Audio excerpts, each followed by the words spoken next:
The Palestinian people, also referred to as Palestinians, are an ethnic group comprising the modern descendants of the peoples who have lived in Palestine over the centuries, and who today are largely culturally and linguistically Arab due to Arabization of the region. Despite various wars and exoduses, roughly one-half of the world's Palestinian population continues to reside in historic Palestine, the area encompassing the West Bank, the Gaza Strip and Israel. In this combined area, as of 2004, Palestinians constituted 49% of all inhabitants, encompassing the entire population of the Gaza Strip, the majority of the population of the West Bank, and 16.5% of the population of Israel proper as Arab citizens of Israel. Many are Palestinian refugees or internally displaced Palestinians, including more than 1 million in the Gaza Strip,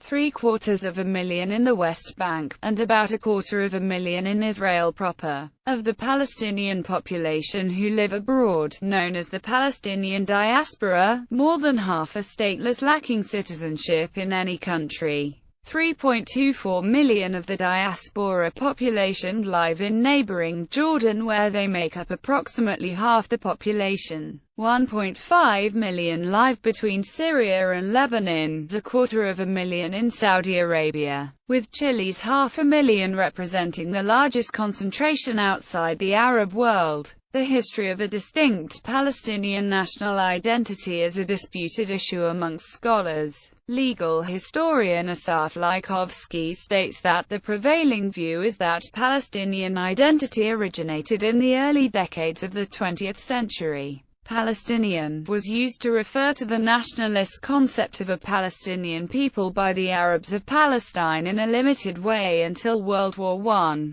The first demand for national independence of the Levant was issued by the Syrian Palestinian Congress on 21 September 1921. After the creation of the State of Israel, the Exodus of 1948, and more so after the Exodus of 1967, the term came to signify not only a place of origin, but also the sense of a shared past and future in the form of a Palestinian state. According to Rashid Khalidi, the Palestinian nationalism developed a historiography that, anachronistically, read back into the history of Palestine over the past few centuries, and even millennia, a nationalist consciousness and identity that are in fact relatively modern. The modern Palestinian people now understand their identity as encompassing the heritage of all ages from biblical times up to the Ottoman period. Founded in 1964, the Palestine Liberation Organization is an umbrella organization for groups that represent the Palestinian people before the international community. The Palestinian National Authority, officially established as a result of the Oslo Accords,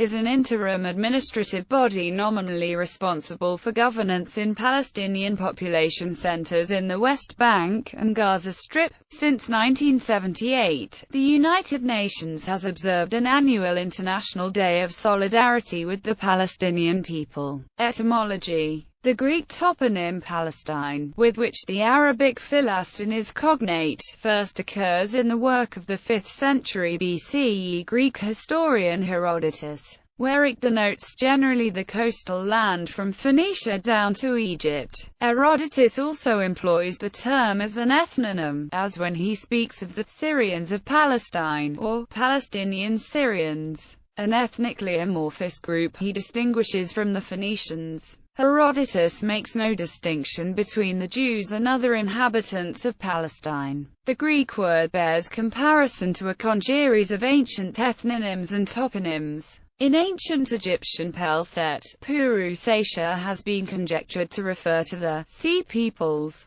Among Semitic languages, Assyrian Palastu generally refers to an undefined area. Biblical Hebrew's cognate word Plistim is usually translated Philistines. Syria-Palestine are continued to be used by historians and geographers and others to refer to the area between the Mediterranean Sea and the Jordan River. as in the writings of Philo, Josephus and Pliny the Elder. After the Romans adopted the term as the official administrative name for the region in the 2nd century CE, Palestine, as a standalone term, came into widespread use, printed on coins, in inscriptions and even in rabbinic texts. The Arabic word Philistin has been used to refer to the region since the time of the earliest medieval Arab geographers. It appears to have been used as an Arabic adjectival noun in the region since as early as the 7th century CE. The Arabic language newspaper Philistine, published in Jaffa by Issa and Yusuf al-Issa, addressed its readers as Palestinians. The first Zionist bank, the Jewish Colonial Trust, was founded at the Second Zionist Congress and incorporated in London in 1899. The junction was intended to be the financial instrument of the Zionist organization, and was to obtain capital and credit to help attain a charter for Palestine. On the 27th of February 1902, a subsidiary of this trust called the Anglo-Palestine Company was established in London with the assistance of Zalman David Leventon. This company was to become the future Bank Leumi. During the Mandatory Palestine period, the term Palestinian was used to refer to all people residing there, regardless of religion or ethnicity, and those granted citizenship by the British mandatory authorities were granted Palestinian citizenship. Other examples include the use of the term Palestine Regiment to refer to the Jewish Infantry Brigade Group of the British Army during World War II, and the term Palestinian Talmud, which is an alternative name of the Jerusalem Talmud, used mainly in academic sources. Following the 1948 establishment of Israel, the use and application of the terms Palestine and Palestinian by inter-Palestinian Jews largely dropped from use. For example, the English-language newspaper The Palestine Post, founded by Jews in 1932, changed its name in 1950 to the Jerusalem Post. Jews in Israel and the West Bank today generally identify as Israelis. Arab citizens of Israel identify themselves as Israelian, or Palestinian, or Arab. The Palestinian National Charter, as amended by the PLO's Palestine National Council in July 1968, defined Palestinians as those Arab nationals who, until 1947, normally resided in Palestine regardless of whether they were evicted from it or stayed there. Anyone born after that date, of a Palestinian father, whether in Palestine or outside it, is also a Palestinian. Note that Arab nationals is not religious specific, and it implicitly includes not only the Arabic-speaking Muslims of Palestine, but also the Arabic-speaking Christians of Palestine and other religious communities of Palestine who were at that time Arabic speakers, such as the Samaritans and Druze. Thus, the Jews of Palestine are also included,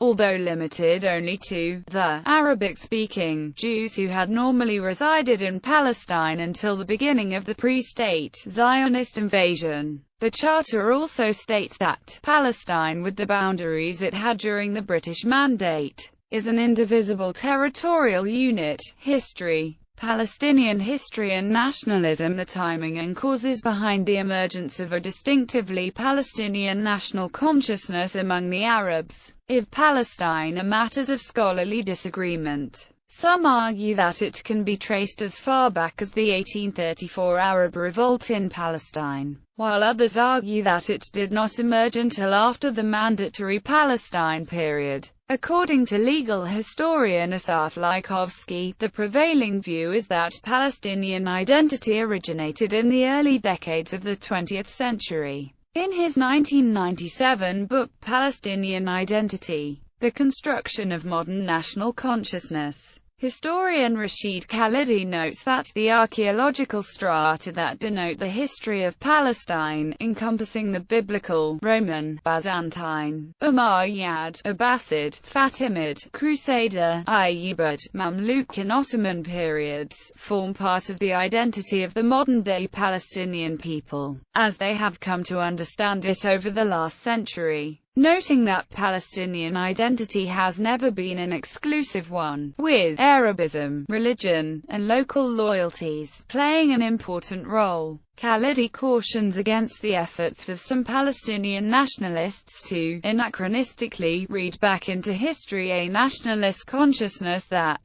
is in fact relatively modern. Baruch Himmeling and Joel S. Migdal consider the 1834 revolt of the Arabs in Palestine as constituting the first formative event of the Palestinian people. From 1516 to 1917, Palestine was ruled by the Ottoman Empire save a brief period in the 1830s when an Egyptian vassal of the Ottomans, Muhammad Ali, and his son Ibrahim Pasha asserted their own rule over the area. The so-called Peasants Revolt by Palestine's Arabs was precipitated by heavy demands for conscripts. The local leaders and urban notables were unhappy about the loss of traditional privileges, while the peasants were well aware that conscription was little more than a death sentence. Starting in May 1834, the rebels took many cities, among them Jerusalem, Hebron and Nablus, and Ibrahim Pasha's army was deployed,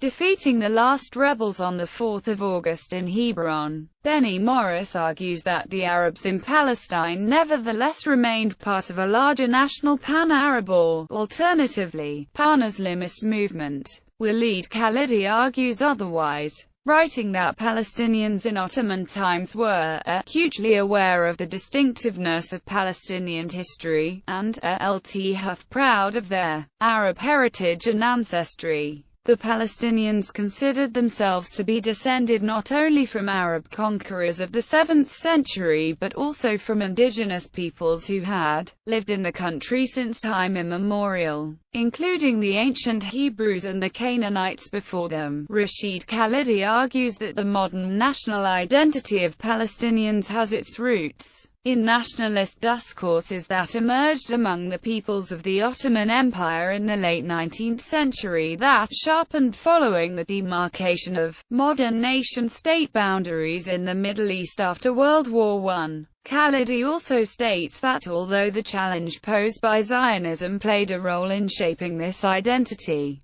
that it is a serious mistake to suggest that Palestinian identity emerged mainly as a response to Zionism. Conversely, historian James L. Galvin argues that Palestinian nationalism was a direct reaction to Zionism. In his book The Israel-Palestine Conflict, 100 Years of War, he states that Palestinian nationalism emerged during the interwar period in response to Zionist immigration and settlement. Galvin argues that this fact does not make the Palestinian identity any less legitimate. The fact that Palestinian nationalism developed later than Zionism, and indeed in response to it, does not in any way diminish the legitimacy of Palestinian nationalism or make it less valid than Zionism. All nationalisms arise in opposition to some other. Why else would there be the need to specify who you are? And all nationalisms are defined by what they oppose. David said and writes that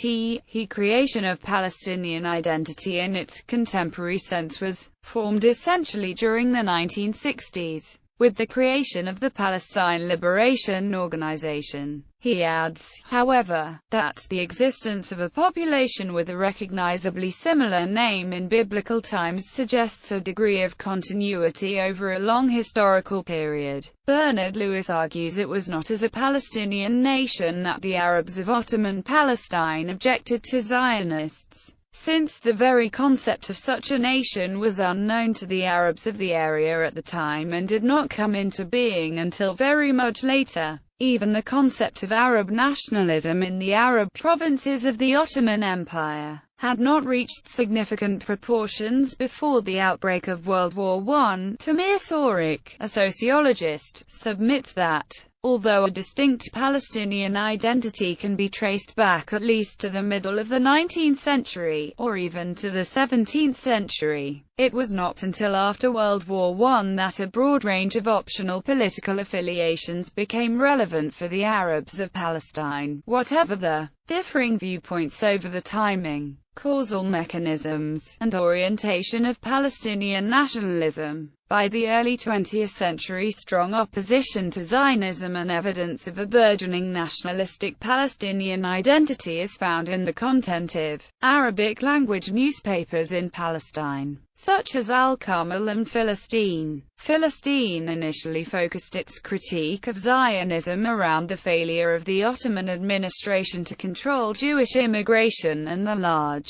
influx of foreigners, later exploring the impact of Zionist land purchases on Palestinian peasants, expressing growing concern over land dispossession and its implications for the society at large. The first Palestinian nationalist organizations emerged at the end of the World War I. Two political factions emerged. Al-Muntada al-Adabi, dominated by the Nashashibi family, militated for the promotion of the Arabic language and culture, for the defense of Islamic values and for an independent Syria and Palestine. In Damascus, al-Nadi al-Arabi, dominated by the Husseini family, defended the same values. The historical record continued to reveal an interplay between Arab and Palestinian identities and nationalism. The idea of a unique Palestinian state separated out from its Arab neighbors was at first rejected by Palestinian representatives. The First Congress of Muslim-Christian Associations, which met for the purpose of selecting a Palestinian Arab representative for the Paris Peace Conference, adopted the following resolution: "We consider Palestine as part of Arab Syria, as it has never been separated from it at any time. We are connected with it by national, religious, linguistic, natural, economic and geographical bonds." After the 1920 Nebi Musa riots,